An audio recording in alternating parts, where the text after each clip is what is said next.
A young man on a train in the middle of the night suddenly felt the urge to urinate. The moment he looked up, his pupils suddenly constricted. Outside the restroom window, a dark figure, taller than the train itself, loomed. Its inky silhouette, like an ink-soaked rag in the night, stared intently at him. Just a minute earlier, an unfamiliar message had popped up on his phone. The train is passing through uninhabited territory. If you see a figure outside the window, don't move, don't breathe, wait for it to pass. Cold sweat streamed down his back. He clenched his fists and gritted his teeth, not daring to breathe even once. He could only watch helplessly as the shadow hovered outside the window until, a minute later, it vanished as if blown away by the wind. As he stumbled out of the restroom, a portly man hummed a song as he entered. The young man tried to calm his nerves by eating a piece of candy, but suddenly, a heartbreaking scream erupted from the restroom, followed by the sound of something heavy banging on the door. Everyone rushed over and banged on the door, but it was locked. Then, with a soft click, the lock popped open. The restroom was empty, leaving only a fishy smell. The fat man had vanished, as if he had never been there. The young man stared at the empty restroom floor and suddenly remembered the second half of the message. My predictions will all come true. It was then that he realized everyone's phone was on, displaying the same anonymous group message. The sender's profile picture was identical to the shadowy figure.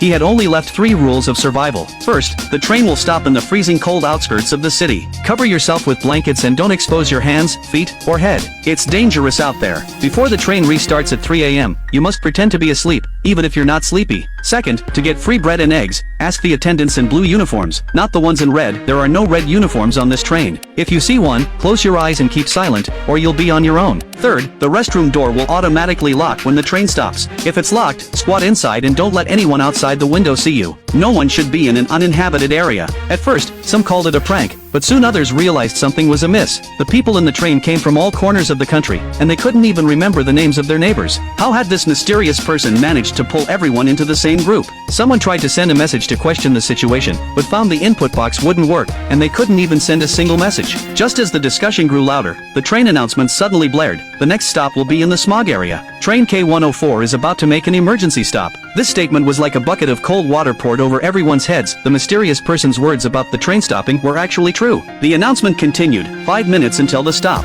Passengers panicked, pulling their blankets over their heads, even breathing quietly, fearing that even a finger might get into danger. The young man had just buried his head in the blanket when his phone vibrated again. It was from the same anonymous number. The previous rule only applies to sleeper cars. If you hear strange noises in other cars, don't go look. It's dangerous. Before he could process the meaning of this, a message from his friend popped up. The conductor asked those in hard seats to get off and transfer. Hurry and get off. We'll meet up. He then remembered that during the National Day holiday trip, his friend was slow to act and only managed to snag a hard seat ticket, while he was lucky enough to get a sleeper. But looking out the window at the pitch-black wilderness, he wondered, in this desolate wilderness, there wasn't even a platform in sight. How could he possibly change trains? And why were only the hard seat passengers being asked to